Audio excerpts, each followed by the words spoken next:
Merhaba arkadaşlar, kanalıma hoş geldiniz. Bugün sizlerle bu kıyafeti yapıyoruz. Gördüğünüz gibi çok şık durdu. Ben bunu kısa yaptım. Bunu daha da uzun yapabilirsiniz. İsteğe bağlı uzun kollu da yapabilirsiniz. İnce iplerle yapıldığı zaman gömlek olarak, kışlık iplerle yapıldığı zaman hırka olarak kullanabilirsiniz. Sırasıyla ip tanıma, yapım aşaması ve video sonunda da ne kadar ip kullandığımı belirttim arkadaşlar. Sırasıyla atlamadan izlersek bütün detaylara ulaşmış olabiliriz. Bunu ben sabit bir beden olarak yapmadım. Bu şekilde üzerime rahat olan bir kıyafeti seçip ona göre ölçü aldım. Siz de nasıl olmasını istiyorsanız o kıyafeti ölçü alarak yapabilirsiniz. Benim yaptığım kıyafette 44-46 beden için uygundur. Kol kısmında dikkat ettikten sonra bu şekilde tam ölçülerde bir hırka ya da gömlek yapabilirsiniz. Bu tarz kıyafet videoları daha çok emekli oluyor arkadaşlar. Sizlerden ricam bol bol beğeni ve yorum yapmanız. Sizleri daha fazla bekletmeden modelin yapılışına geçebiliriz. Bu modeli yaparken Yarn Bee'nin ben bu marka ipini kullandım. Yurt dışında yaşıyorum, yabancı marka ip kullanıyorum. Benzer ipleri yorumlarda yazarsanız diğer arkadaşlara fikir olur. İpin özelliği %100 akrilik. Tüylenme yapmayan bir akrilik ipmiş. O yüzden bunu seçtim. İpte 114 gramda 437 metre ip varmış. Tığ önerisi burada yazıyor 4 milimetre ama 4 bana çok kalın geldi. O yüzden 3 kullandım. O yüzden de biraz o kadar çok da yumuşak olmadı. Delikleri de küçük oldu. Benim için iyi oldu. Sizler de ipinizin arkasında ya da elinize hangi tığ numarası uygunsa onu kullanabilirsiniz. Şimdi modelin yapılışına geçebiliriz arkadaşlar. Şimdi zincir çekerek başlıyorum.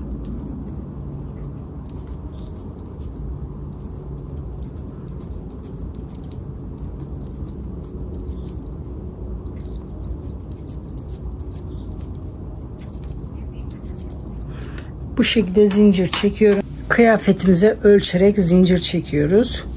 Bu şekilde kenardan başlayıp diğer kenara kadar zincir çekiyoruz. İstediğimiz zinciri çektikten sonra 4. zincirin üzerine bir trabzan yapıyorum. Bu baştaki 3 zincir ilk trabzanım, bu ikinci trabzanım oldu. Şimdi hiç zincir çekmeden tığımı doluyorum. 1, 2, 3. zincirde 3 trabzan yapıyorum.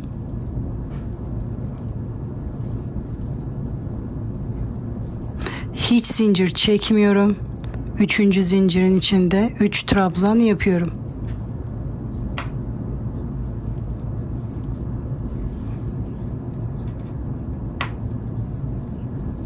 Hiç zincir çekmeden 3. zincirin içinde 3 trabzan yapıyorum. Bu sırayı bu şekilde yapıyoruz. Aralarda 2 zincir bırakıyoruz. Üstten de hiç zincir çekmiyorum. Bunu aralarda bir zincir çekerek de yapabilirsiniz. Öyle yaparsanız arada 3 zincir bırakıp 4. zincire bu şekilde trabzanlar yapabilirsiniz. Ben deliklerin çok fazla görünmesini istemediğim için aralarda zincir çekmiyorum. Böyle yapınca delikler biraz daha küçük oluyor. Bu şekilde sıra sonuna kadar yapıyoruz arkadaşlar. Sıra sonuna kadar yapalım. Şimdi sıra sonuna kadar geldim. Bir zincir atlıyorum. 2. zincirin içinde bir trabzan. Sıradaki zincirde de bir trabzan yapıyorum. Bu şekilde kenarı yapıyorum. Bu başlangıçta 2 trabzanla başlamıştım. Biterken de 2 trabzanla bitiyorum. Şimdi 3 zincir. Buranın düz olması için bir sırada ikili, bir sırada tekli trabzan yapacağız. Bu arada boşluk oluştu. Boşluğa 3 trabzan yapıyoruz.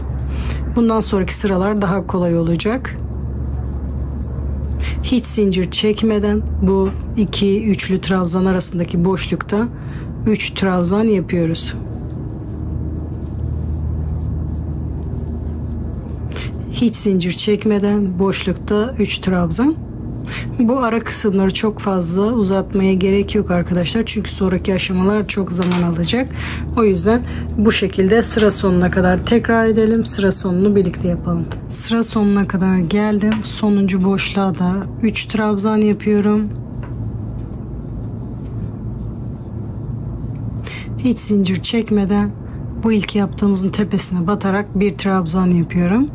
3 zincir çekerek yeni sıraya başlıyorum. Şimdi bu son bir trabzanla bu üçlü trabzan arasında bir trabzan daha yapıyorum ve bu şekilde 2 trabzanla başlıyorum. Hiç zincir çekmeden sıradaki boşluğa giderek 3 trabzan yapıyorum. Hep bu 2 sırayı tekrar ederek bunu büyütüyoruz. Hiç zincir çekmeden sıradaki boşlukta 3 trabzan. Bu sırayı da bu şekilde tamamlıyoruz. Gördüğünüz gibi modeli hep şu 2 sırayı tekrar ederek yapıyoruz. Bir tekli trabzanla başlıyoruz. Sonraki sırada da ikili tekli trabzanla başlıyoruz. Bu şekilde sıra sonuna kadar geldim. Bu boşlukta da 2 trabzan yapıyorum. 3 zincir çekerek yeni sıraya başlıyorum. Burada ilk boşlukta 3 trabzan yapıyorum.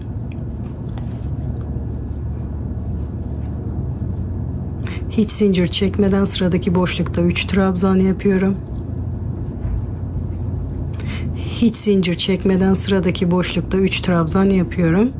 Bu sırayı da bu şekilde tekrarlıyoruz. Bu kısmı çok fazla videoda uzun uzun göstermeye gerek yok, kolay. Şu son 2 sırayı tekrar ederek bunu koltuk altına kadar büyütüyoruz. Dediğim gibi diğer aşamalar biraz zaman aldığı için oraya zaman bırakmak istiyorum. Şu şekilde kıyafetimizi ölçüyoruz. Koltuk altına gelecek şekilde oraya kadar örelim. Boyunu da böyle bu şekilde kıyafetten ölçerek ayarlamaya çalıştım. Şimdi bu kol oyuntusunu ben buna göre ayarlamaya çalışacağım. Bu tarz el işlerde böyle yuvarlak kol oyuntusu vermek biraz zor oluyor. O yüzden benimki biraz düz geçiş yapacak. Bu kıyafetimizin kol oyuntusuna göre ayarlayacağım. Şimdi bunu ölçü aldıktan sonra koltuk altında kolu kesmeye başlıyoruz. 3 zincir çekerek dönüyorum. Normalde düz devam etmek için buraya batacaktım ama şimdi kesme işlemi yaptığım için buraya ikinci boşluğa 3 trabzan yapıyorum. Hiç zincir çekmeden sıradaki boşlukta 3 trabzan yapıyorum. Normal sıralarda yaptığımız gibi şu anda devam ediyoruz. Sadece başlangıç ve bitiş kısımlarında kesme işlemi yapacağız. Bunu bu şekilde sıra sonuna kadar yapıyoruz. Bu boşluğa kadar yapalım. Sıra sonuna kadar geldim. Bu son boşluğa batmıyorum. Ondan önceki boşluğa battım. Hiç zincir çekmeden buradaki boşluğa batarak bir trabzan yapıyorum. Buradan da bu şekilde kesmiş oluyorum. 3 zincir, sıramı dönüyorum. Buradaki boşluğa batmıyorum. Sıradaki boşluğa batarak 3 trabzan yapıyorum. Hiç zincir çekmeden sıradaki boşlukta trabzan yapmaya başlıyorum. Bu kısımları çok fazla gösterip videoyu uzatmayacağım. Normal sıralarda yaptığımız gibi yaparak bu son boşluğa kadar, 2 trabzan arasındaki boşluğa kadar yapalım. Sıra sonuna kadar geldim. Son boşluğa da yaptım. Tığıma bir sefer doluyorum. Bakın bu diğer sırada yaptığım zincirin o boşluğunda bir trabzan yaparak burayı da bu şekilde kesmiş oluyoruz. 3 zincir, sırayı dönüyorum. Bakın bu 2 trabzan arasındaki boşluğa batıyorum. Buraya batmıyorum. Buraya batarak trabzan yapmaya başlıyorum. Sonra hiç zincir çekmeden sıradaki boşlukta trabzan yapmaya başlıyorum. Bu şekilde başlıyoruz. Diğer sıralarda gösterdiğim gibi bitiriyoruz. Bunu kıyafetimize ölçerek yapıyoruz. Bunu nereye kadar kesiyoruz onu kendimiz belirliyoruz. Yaptığım parçayı bakın kol altına denk getirecek şekilde yerleştiriyorum. Yani bu yaklaşık en çukur olan yere kadar keserek geliyorum buraya kadar arkadaşlar. Şimdi her sırada keserek buraya kadar yapıyorum. Siz de bu şekilde kıyafetinizi ölçerek bu en çukur yeri neresiyse oraya kadar kesme işlemi yapalım. Çok fazla da şöyle bir kesik olmasın. Bu şekilde kesme işlemine devam edelim. Ondan sonra kaç sıra kestiğimi size söyleyeyim. Şimdi ben bayağı ördüm. Bu en çukur noktasına kadar geldim kolun. Toplamda da 12 sıra ördüm. Bu sizin kıyafetinize, bedeninize, ipinize göre bu farklılık gösterebilir. Bu şekilde kıyafetlerinizi ölçerek doğru ölçüyü alabilirsiniz. Şimdi bundan sonra kesme işlemi yapmıyoruz. Bu kenarlarda yaptığımız gibi düz olarak devam ediyorum. 3 zincir. Bakın ilk boşlukta tekrar bir trabzan yapıyorum. Aynı buradaki gibi. Sonra hiç zincir çekmeden sıradaki boşlukta 3 trabzan yapıyorum. Hiçbir zincir çekmeden sıradaki boşlukta 3 trabzan yapıyorum.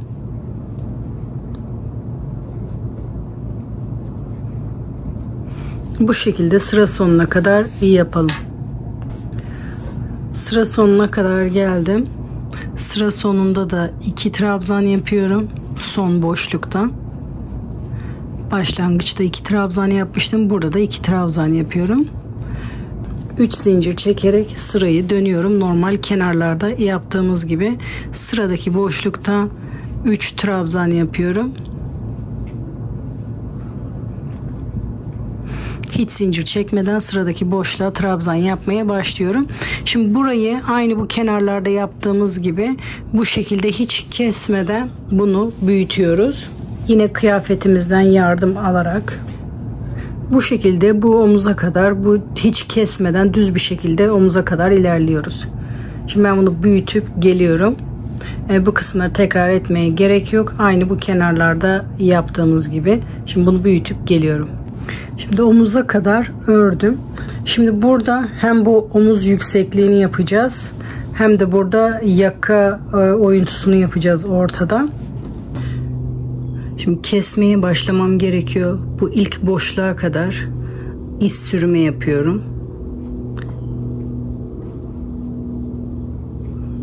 Burası ilk boşluk ama trabzanların yanındaki ilk boşluğa kadar yapıyorum.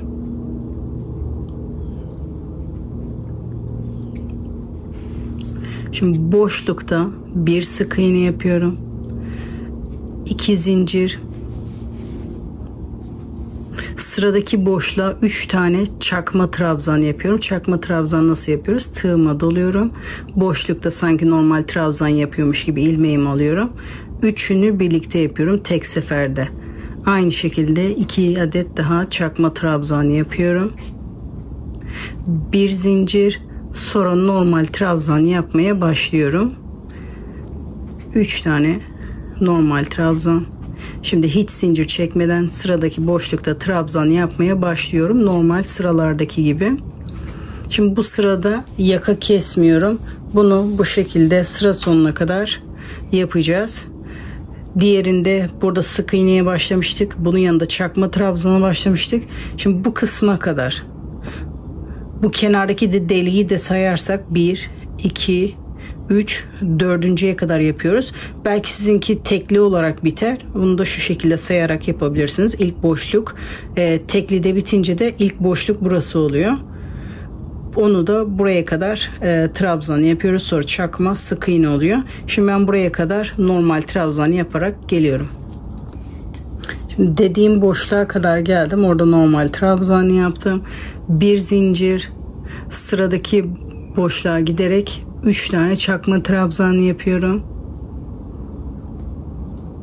1, 2 ve 3. 2 zincir. Sıradaki boşlukta bir sık iğne yapıyorum. Buradan sonrasına bir işlem yapmıyoruz. Şimdi sıramı dönüyorum. Bu 2 tane normal üçlü trabzan arasında sık iğne yaparak başlayacağım. Oraya kadar iz sürümü yapıyorum.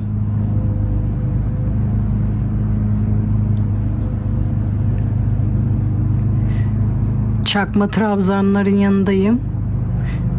Buradaki trabzan arasına kadar iz sürümü yapıyorum. İkisinin arasında bir sık iğne yapıyorum. Şimdi burada sıramıza devam edeceğiz ama ben bir yaka ortasını bulmak istiyorum. Şu kesmeden önceki üçlü trabzanları sayıyorum. Bu sırada saymaya başlıyorum. Toplamda kaç tane varsa tam ortasını buluyorum. Yaka kesmeye başlayacağız. Bende toplamda 31 tane varmış. 16.'nın üzerinde yaka kesmeye başlayacağım. 16 tam buraya denk geliyor. Yani bunun üzerindeki boşluğa. Şimdi yaka kesmeye başlayacağım. Ne kadar mesafe bırakacağımı hesaplayıp oraya kadar trabzan yapacağım. Şimdi omuzu yaparken burada 5 tane üçlü trabzan bırakacağım. Buraya son tekli trabzanı yapacağım. Buraya kadar üçlü trabzan yapıyorum. Az önce gösterdiğim yere kadar üçlü trabzan yapıyorum. Buraya da tekli trabzan yapacağım. Buraya kadar üçlü trabzan yapalım. Şimdi dediğim yere kadar üçlü trabzanı yaptım. Son buraya da tek trabzan yapacağım. Kesmeye devam ediyorum. 5 tane bıraktıktan sonra bir trabzan yapıyorum. Eğer siz bedenini küçük yapacaksanız bu arada daha az da bırakabilirsiniz. Şimdi 3 zincir çekiyorum. Sıramı dönüyorum. Buraya hiçbir işlem yapmıyorum. Sıradaki boşlukta 3 trabzan yapıyorum.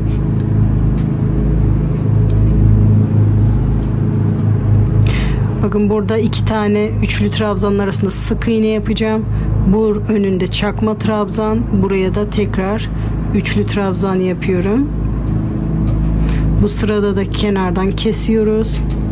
Bir zincir. Bakın sıradaki boşlukta 3 çakma trabzan.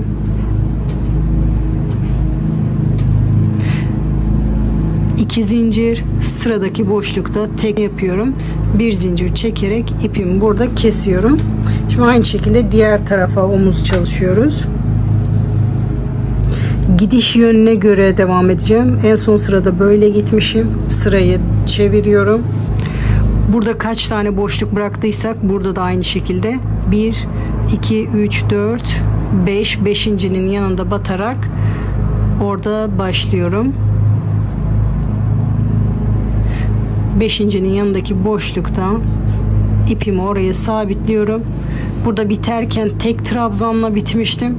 Burada da trabzan yerine 3 zincir çekeceğim. 2, 3. Sıradaki boşluğa giderek 3 trabzan yapıyorum. 1, 2, 3. Hiç zincir çekmeden sıradaki boşlukta 3 trabzan.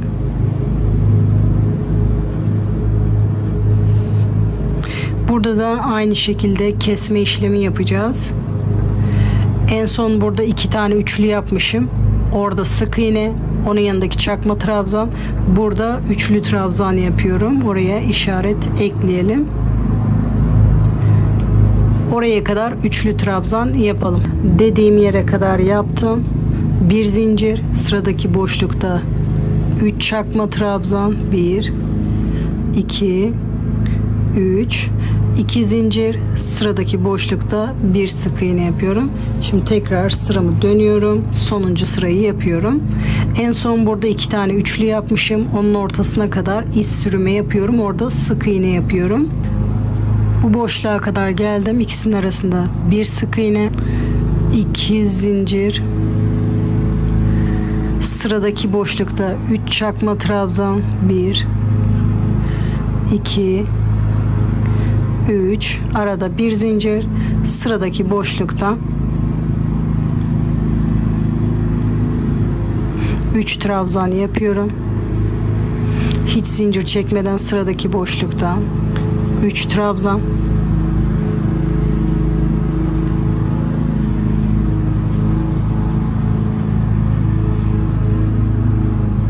Hiç zincir çekmeden sıradaki boşlukta 3 trabzan. Şimdi kenara kadar geldim. Burada 3 zincir başlamıştım. Burada da kesme işlemi yapıyorum. Orada bir trabzan, bir zincir çekerek ipimi kesiyorum. İpimizi biraz uzun bırakırsak dikme işleminde kullanabiliriz. Şimdi arka bitti. Önü buna göre yapıyoruz. Şimdi arka parça hazır. Ön parçayı yaparken de arkadan yardım alıyoruz. Bu şekilde ortadan ikiye katlıyorum. Kollarına denk getiriyorum. Kenarları da denk getiriyorum. Bu şekilde. Şimdi ben daha önceden hazırladığım parçayı size göstermek istiyorum. Hazırladığım parçayı gördüğünüz gibi bir tane üçlü trabzan, bir tık arkadan büyük yaptım. Dilerseniz arkanın genişliğinde, dilerseniz benim gibi bir tık büyük yapabilirsiniz. Gömlek tarzında olacağı için, üst üste bineceği için. Bu şekilde bir trabzan gelecek şekilde bir tık büyük yaptım. Siz de bunu başlarken bu şekilde başlıyoruz. Arkanın yarısına göre bir de fazlalık veriyoruz. Onu da aynı şekilde zincir çekerek başlıyorum.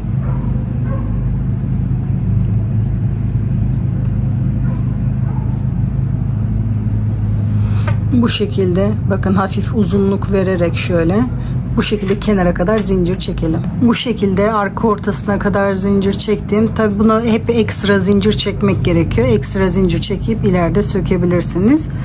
3 zincirde dönüş için ekleyerek bu genişlikte çekiyoruz. Her zaman fazla çekmekte fayda var. Daha sonra sökebiliriz. Şimdi yeni sıraya başlıyoruz. Bunun başlangıcı da aynı arka parçayı yaptığımız gibi. Başlarken 3 zincir trabzan için, 1 zincir ara boşluğu için toplamda 4 zincir atlıyorum. 5. zincirin içinde 3 trabzan yapıyorum. 2 3 2 zincir atlıyorum. 3. zincirde 3 trabzan yapıyorum. Burada da zincir çekmiyoruz. Aynı arka parçada yaptığımız gibi. Hiç zincir çekmeden 2 zincir atlıyorum. 3. zincirde 3 trabzan.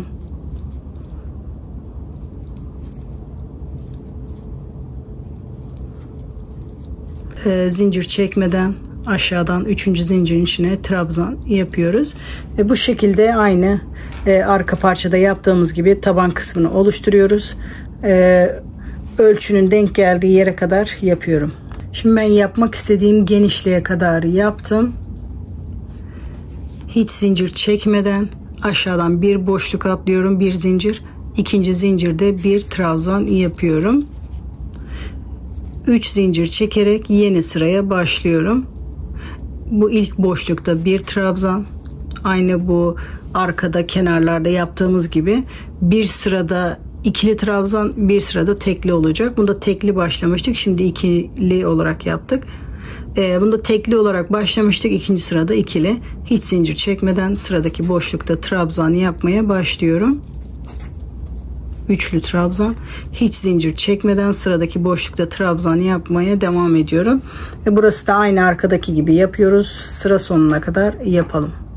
Sıra sonuna kadar geldim. Sıra sonunda da bu boşlukta 2 trabzan yapıyorum. Şimdi yeni sırada tekli trabzan yapıyoruz. 3 zincir, sıradaki boşlukta 3 trabzan, hiç zincir çekmeden sıradaki boşlukta 3 trabzan. Bu şekilde sıra sonuna kadar yapıyoruz. Sıra sonuna kadar geldim. Son boşlukta üçlü trabzan yaptım. 2 trabzanın arasındaki boşluğa da bir trabzan yapıyorum. 3 zincir.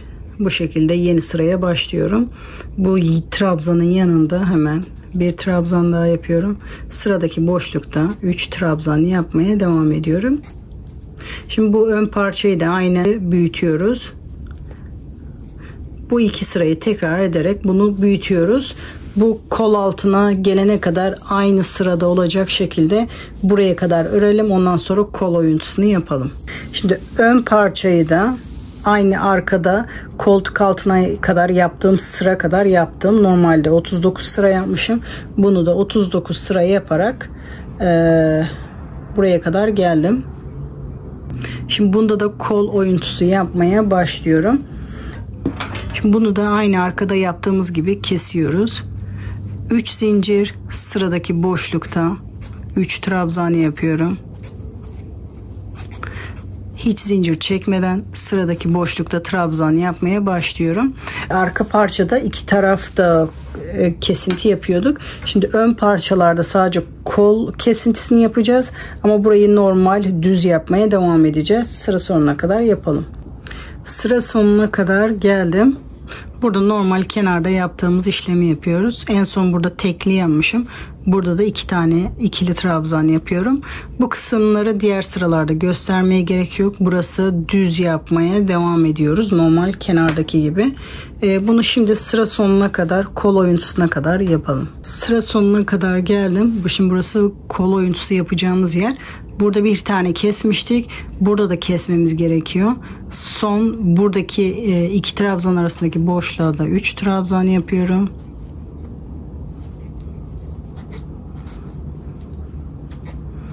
Şimdi kesme işlemini yapıyorum. Bu boşluğa da bir trabzan yaparak bu şekilde kesiyorum. 3 zincir çekerek yeni sıraya başlıyorum. Sıradaki boşluğa batıyorum. Burada batmıyorum. Sıradaki 2 trabzan arasındaki boşluğa batarak 3 trabzan yapıyorum. Hiç zincir çekmeden sıradaki boşluğa 3 trabzan yapmaya başlıyorum. Bu şekilde gidip geliyoruz.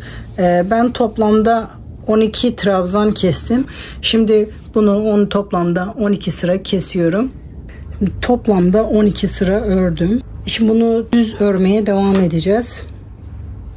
Kesme işlemi bitti. Normal bu kenarlarda yaptığımız gibi düz yapmaya devam ediyorum. Tekrar bir trabzan daha yapıyorum. Sonra sıradaki boşlukta üçlü trabzan yapmaya devam ediyorum. Bunu da bu şekilde düz olarak devam ediyoruz. Şöyle göstereyim. Şimdi bu düz yapmaya devam ediyoruz. Yaka kesim işlemine kadar. Onu da ölçü alarak size göstermek istiyorum. Şimdi kıyafetimizden destek alıyoruz. Şimdi bu sefer ön tarafı katladım. Bu şekilde düz olarak örüyorum. Bunu bu şekilde bu yakaya kadar örüyorum. Örülmüşünü göstereyim. Gördüğünüz gibi bakın kolda yerleştirdim. Bu yakaya kadar ördüm. Burada kesme işlemi yaptım.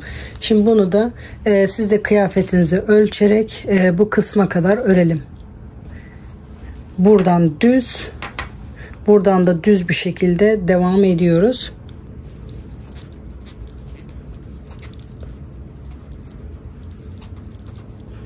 Bu kısmı tekrar göstermeme gerek yok. Şimdi burada ikili başladık. Bir diğer sırada aynı buradaki gibi tekli ve bu şekilde 3 trabzan yapacağız buraya.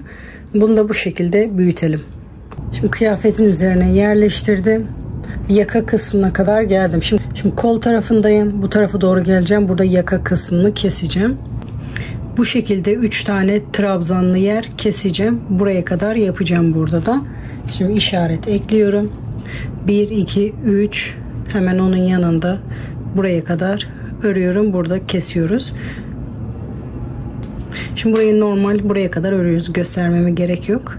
Burada kesiyoruz. Şimdi işaretin yanına kadar geldim. İşaretim burada. Ondan önceki boşluğa yaptım. Buraya kesme işlemi yapıyorum. Sadece bir trabzan yapıyorum bu şekilde. Sonra 3 zincir çekip sıramı dönüyorum. Şimdi bu yaka kavisini hesaplayarak gitmemiz lazım.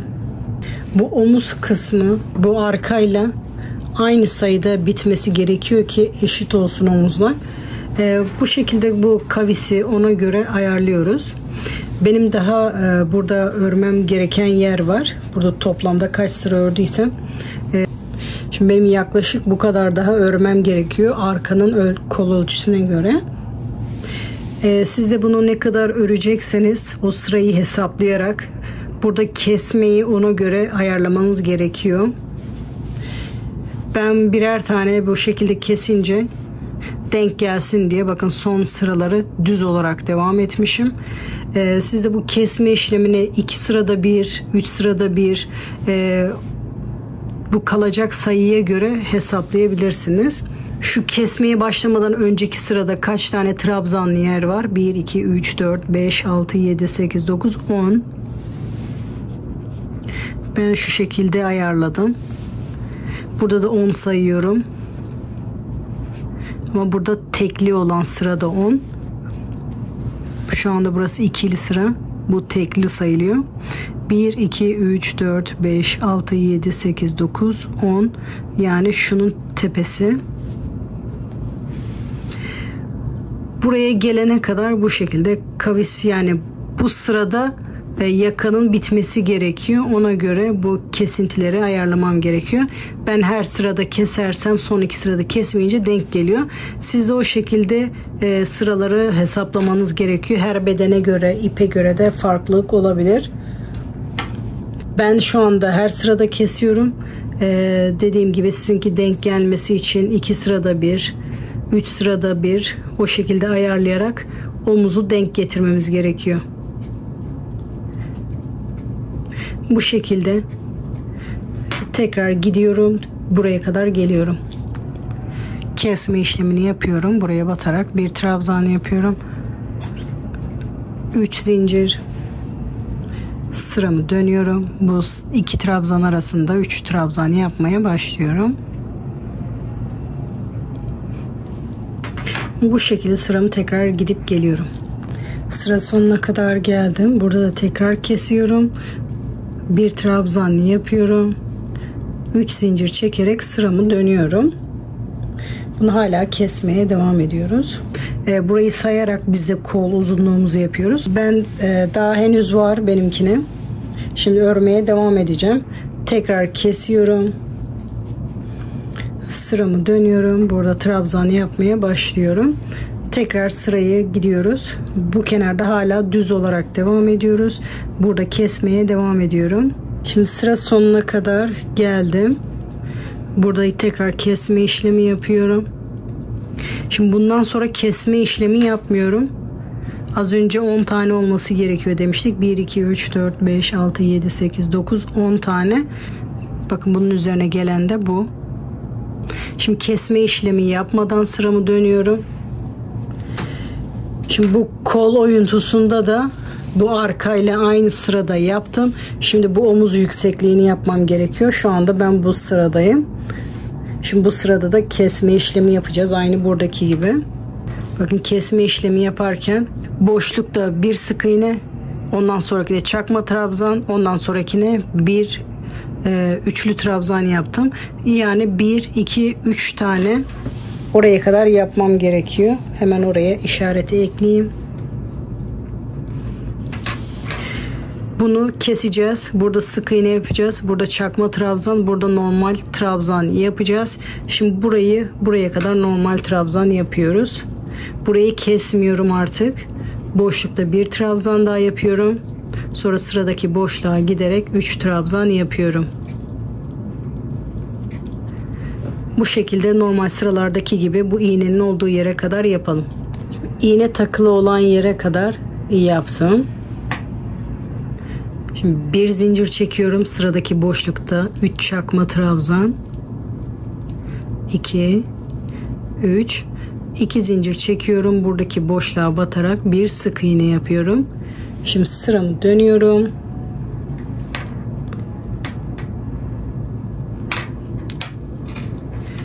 Burada normal üçlü trabzan yapmıştık. Bunun yanına kadar bu boşlukta sık iğne yapmaya başlayacağım. Buraya kadar iz sürümü yapıyorum. Bu şekilde sırasıyla.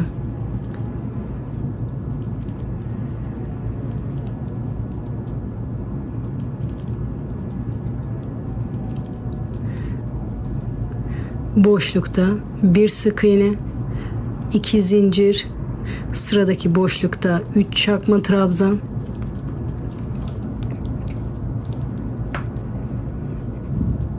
bir zincir, sıradaki boşlukta 3 tane ikili trabzan yapıyorum. Normal sıraya devam ediyorum. Bunu da bu şekilde sıra sonuna kadar yapalım. Sıra sonuna kadar geldim, artık kesme işlemi yapmadığım için burada 3 trabzan yapıyorum. Bu 2 trabzanın tepesine de batarak bir trabzan yapıyorum. 3 zincir, sıramı dönüyorum. Burası artık benim son sıram. Bu ilk boşlukta tekrar bir trabzan yapıyorum. İkili oluyor. Sıradaki boşlukta 3 trabzan. Sıradaki boşlukta 3 trabzan.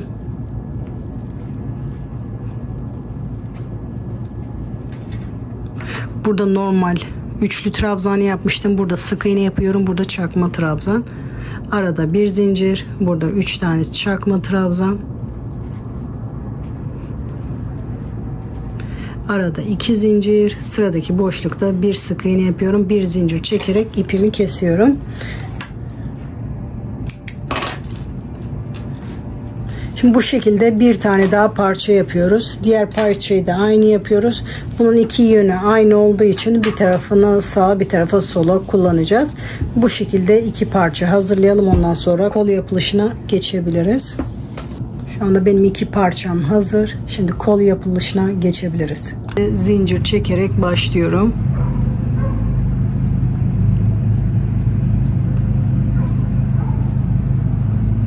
Kol içinde zincir çekiyorum. Yaparken de kolumuzun kalın kısmından bu şekilde hafif, çok değil çok hafif bolluk vererek ölçü alıyoruz. Ondan sonra taban kısmını oluşturuyoruz. Zincirimi çektim.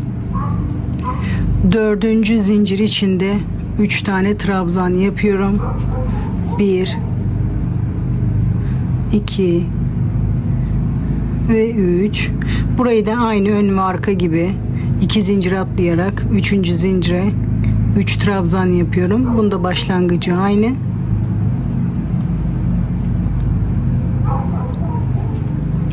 Hiç zincir çekmeden 2 zincir atlayıp 3. zincire 3 trabzan yapıyorum. Bunu da bu şekilde sıra sonuna kadar kol genişliğinde yapalım. Sıra sonuna kadar geldim. Bir zincir atlayıp 2. zincire de bir tane trabzan yapıyorum.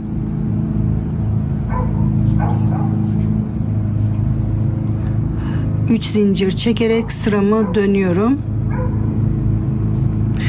Bu kısım önle arkada yaptığımız gibi aynı.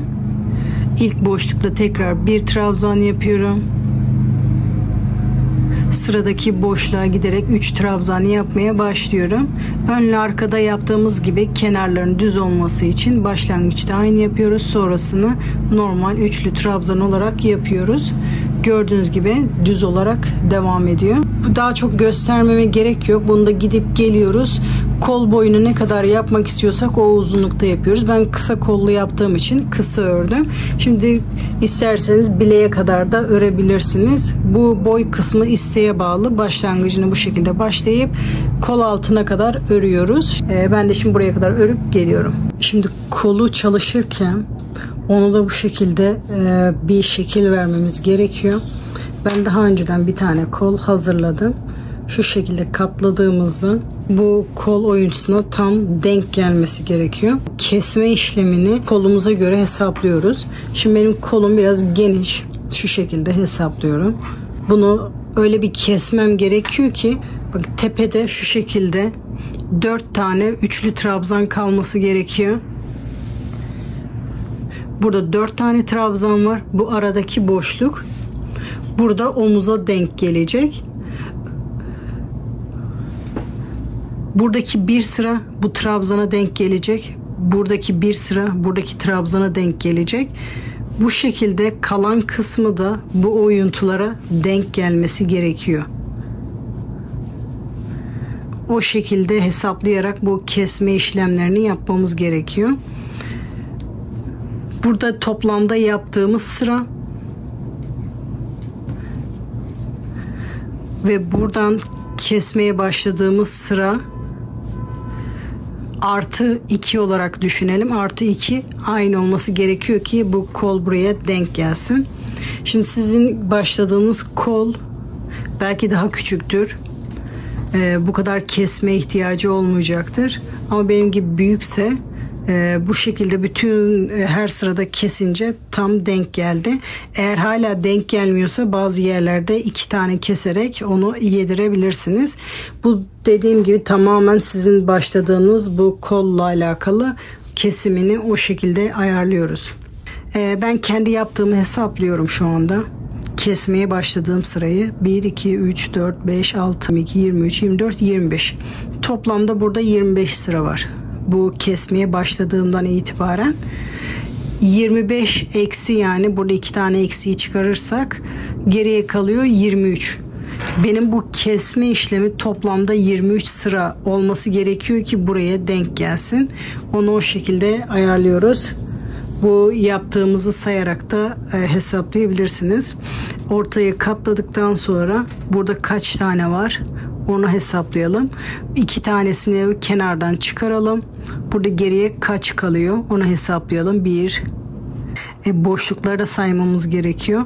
1, 2, 3, 4, 5, 6, 7, 8, 9, 10, 11, 12, 13, 14, 15, 16, 17, 18, 19, 20, 21, 22.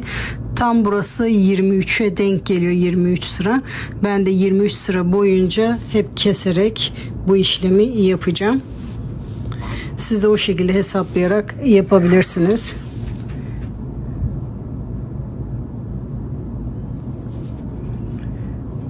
Şimdi bu kesme işlemi aynı yaka ve koldaki gibi 3 zincir.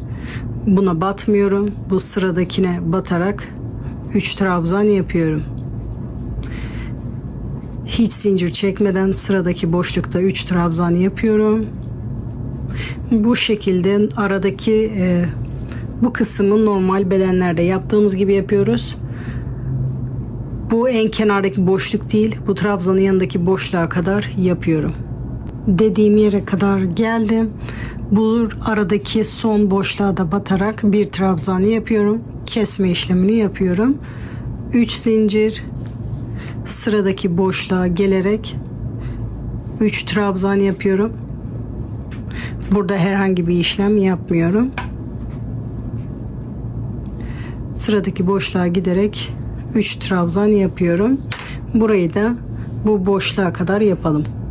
Sıra sonuna kadar geldim. En sonki boşluğa batarak bir trabzan yapıyorum. Kesme işlemini yapıyorum.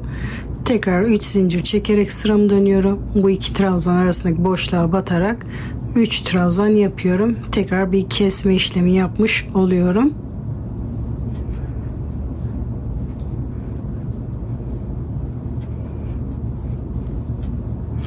Bu şekilde bu kısmı tamamen kendimiz ayarlıyoruz. Şimdi ben herkesinki farklı olacak. Şöyle yapın böyle yapın dersem doğru olmaz. Sizi yanlış yönlendirmek istemiyorum. Dediğim gibi en zor kısmı bu kolu buraya denk getirmek. Sizler de sayarak bu tepede 4 tane kalacak. Bu kısmı da sayarak bu ister şu şekilde kavis vererek yapın, ister bu şekilde düz yapın. Ama sayılar denk gelsin. Bunu buraya denk getirecek şekilde yapalım arkadaşlar. Şimdi ben de aynı bu şekilde bu 4 tane kalana kadar yapacağım. Şimdi bunu da aynı bunun gibi 4 tane kalana kadar yapıyorum. Ondan sonra kolu bitiriyoruz. 4 tane trabzan kalana kadar ördüm. İpimi burada kesiyorum.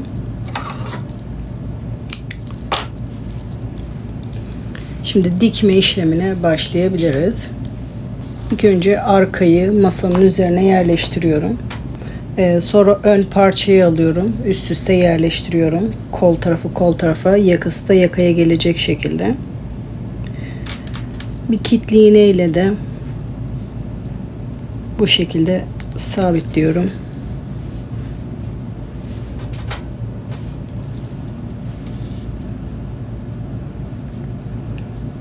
Omuzları da kitli iğne ile sabitledim. Omuzu dikmek için burada ip bırakmıştım. Şu anda burası biraz ortaya doğru. Bunu başa getiriyorum.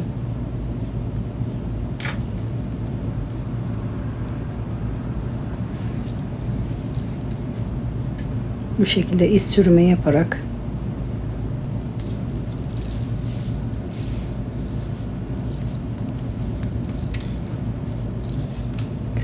şimdi burada dikmeye başlayacağım. Bir tel buradan, bir tel buradan, bir tel buradan, bir tel buradan. Bu şekilde kola kadar dikiyorum.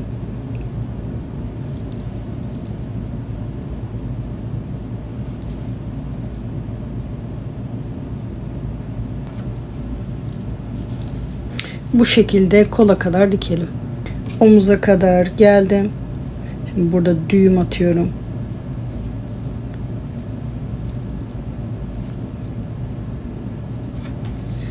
İpimi bu arkalarda saklıyorum. fazlalık ipi de kesiyorum. Şimdi aynı şekilde diğer omuzu da yapıyorum.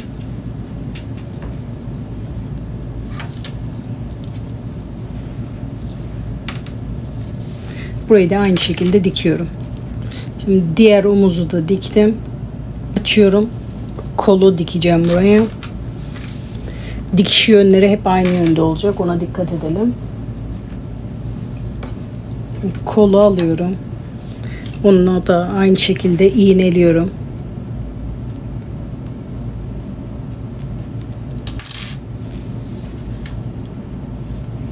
Bunun kesmeye başladığım yerle bunu kesmeye başladığım yeri birleştiriyorum. Bakın burada 4 tane trabzan bırakmıştım. Ortayı da omuza tutturuyorum. Aynı şekilde de bu tarafı tutturuyorum.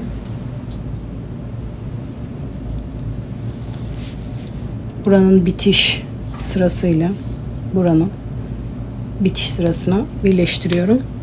Şimdi bunu bu arada çok esnetmeden burayı birleştirelim. Hatta ortaya da bir yere takalım. Çok fazla esnemesin.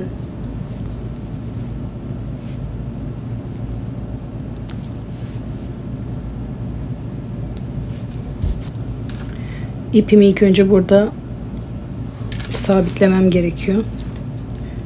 Bu şekilde düğüm atacağım onu da. Sonra bu ipi arkalarda saklayabiliriz.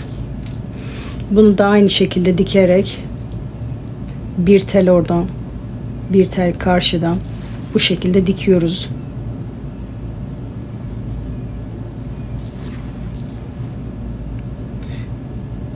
Çok kalın olmasın diye bu dikişleri bu şekilde bir tel oradan, bir tel oradan o şekilde dikiyoruz.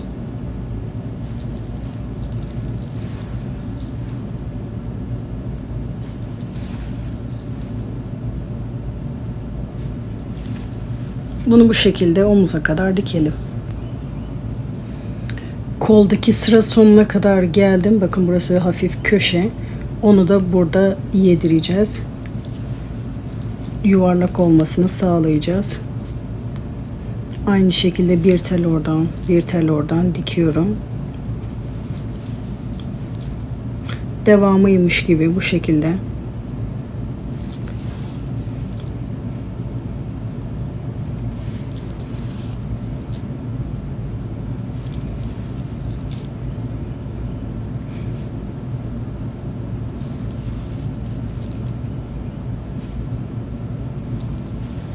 Şimdi omuza kadar geldim.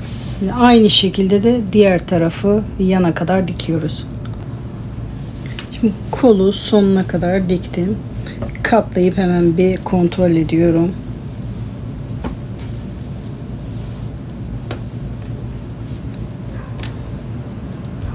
Kolun görüntüsü de bu şekilde oldu. Şu anda normal görünüyor. Bir sıkıntı yok. Aynı şekilde diğer tarafı da dikiyoruz. Aynı şekilde diğer kolu da takalım.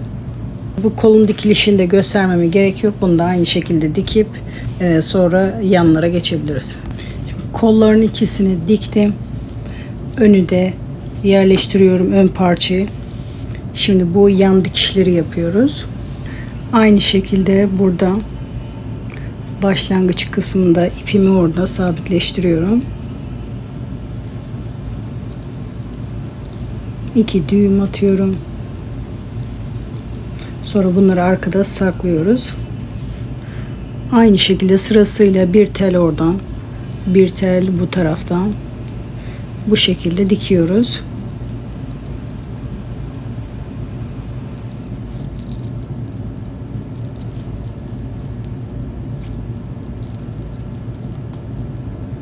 Bir tel buradan, bir tel karşıdan.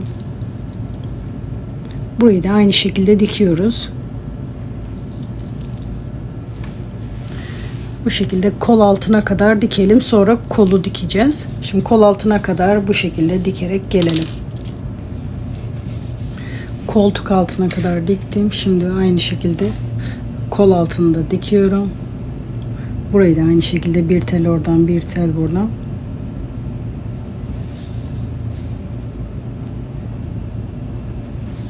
Bu şekilde kol ağzına kadar dikelim.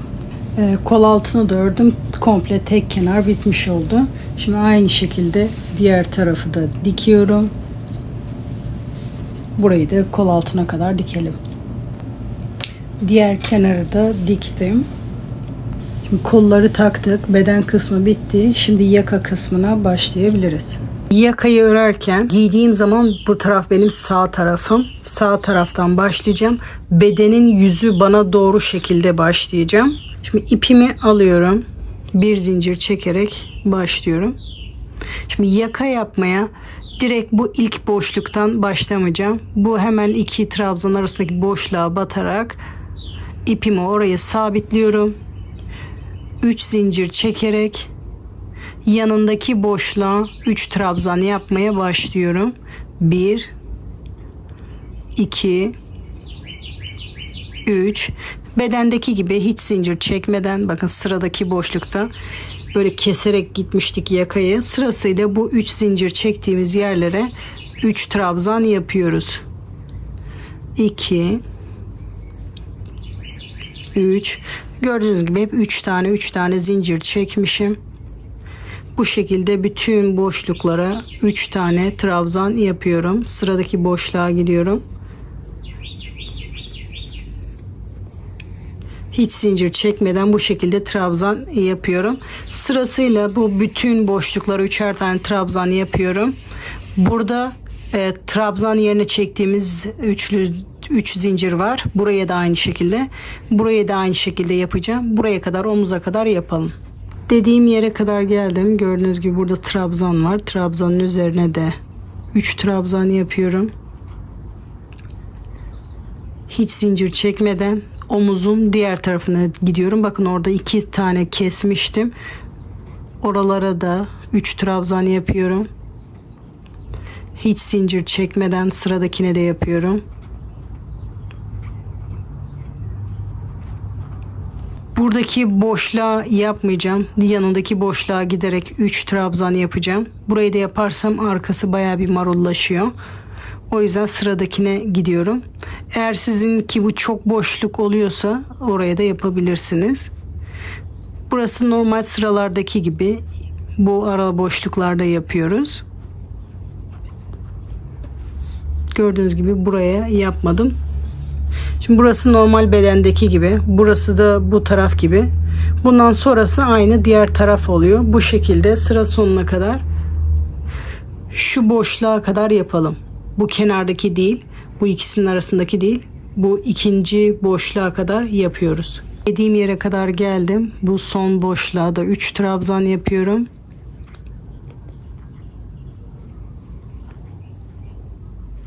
Başlangıçta 3 zincir çekerek yan boşluğa gitmiştik. Şimdi yan boşluğa gidip bir trabzan yaparak sıramı bitiriyorum. Bunu bu şekilde de kullanabilirsiniz. Yuvarlak yaka yapabilirsiniz bu şekilde. Ama yuvarlak yaka yapmak istiyorsanız bu taraftan başlamanız gerekiyor ki bu tersi yüzünde olsun. Bakın tersi olunca sanki bedenin devamıymış gibi görünüyor. Eğer böyle yuvarlak yaka yapmayı düşünüyorsanız bu taraftan başlamanız gerekiyordu. Şimdi 3 zincir çekerek yeni sıraya başlıyorum. Şimdi aynı bedendeki gibi düz olmasını sağlamak için şimdi ilk boşlukta bir trabzan daha yaparak 2 trabzan yapıyorum. Sıradaki boşluğa giderek 3 trabzan yapıyorum. Şimdi bundan sonrası artık bedendeki gibi oldu. Burayı bütünleştirdik. Tek parça haline geldi. Şimdi sıradaki boşlukta 3 trabzan. Bu şekilde bütün boşluklara 3 trabzan yaparak sıra sonuna kadar yapıyoruz. Sıra sonunda da bu boşluğu beraber yapalım. Sıra sonuna kadar geldim. Bu ilk boşlukta 2 trabzan yaparak sıramı bitiriyorum. Şimdi 3 zincir çekerek sıramı dönüyorum. Normal bedendeki gibi. Şimdi tek buradaki boşlukta da 3 trabzan yapıyorum. Bundan sonrası artık bedendeki gibi ilerliyoruz.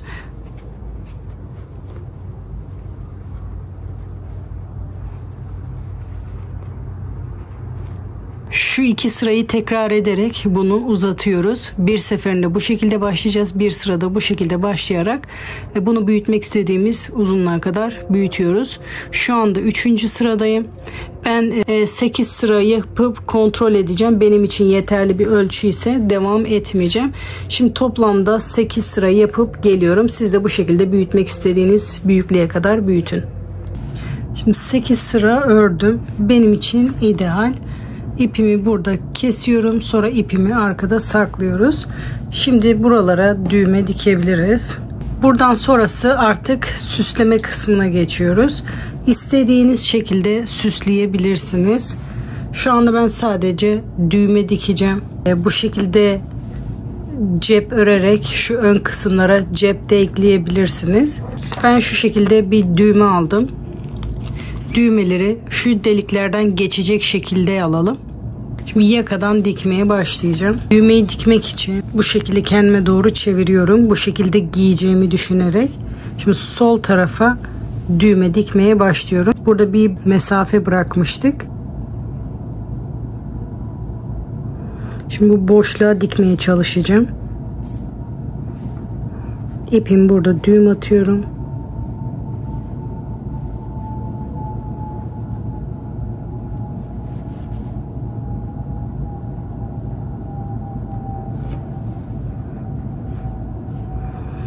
Düğmemi buraya dikmeye çalışıyorum.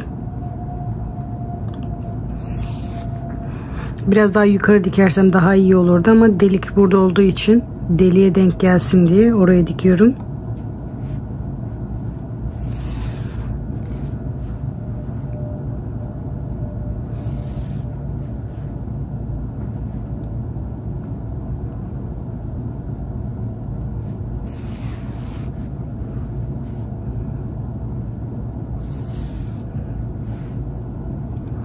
Bu kadar dikmek yeterli.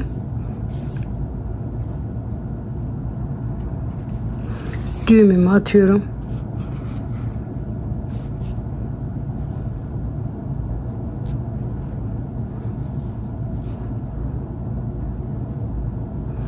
Uzaktan ipimi kesiyorum.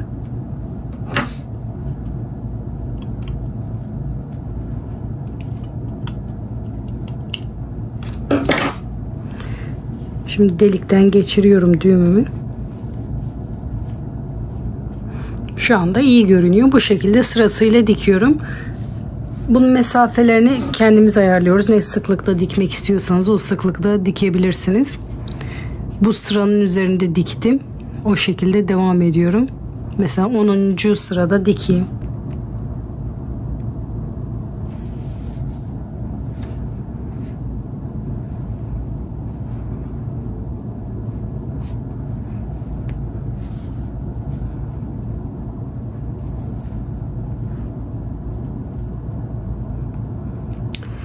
Direkt boşluğa geliyor. Ben bu şekilde bu trabzandan bir de bu taraftaki trabzandan tutturmaya çalışıyorum ki diğer tarafta da aynı şekilde o boşluğa denk geliyor ilik.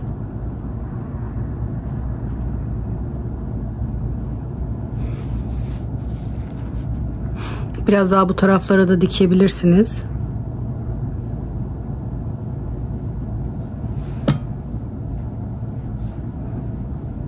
Şimdi arkadan düğüm atıyorum.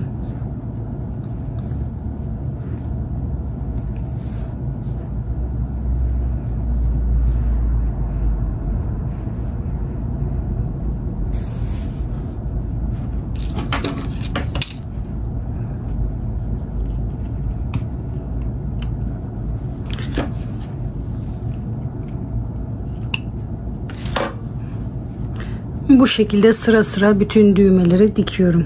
Şimdi bayağı bir düğmeleri diktim. Aşağıda bu kadar mesafe kaldı. Burada düğme dikmek size bağlı. İsterseniz buraya bir tane daha düğme dikebilirsiniz.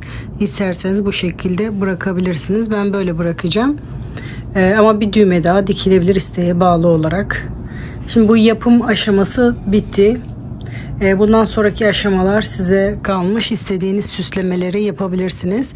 Üzerine çiçek ekleyebilirsiniz. Daha önce paylaştığım bir çiçek tarifi var. İsterseniz o çiçeği de yapıp buraya ekleyebilirsiniz. Buraya, ön kısma, istediğiniz yere, yakaya. Dediğim gibi buralara cepte ekleyebilirsiniz. Modelin yapılışı bu kadar. Bu ipte 437 metre ip vardı. Bundan 3 adet kullandım bunu yapabilmek için. Modelin yapılışı bu kadar. Umarım yaparken sizler de keyif almışsınızdır.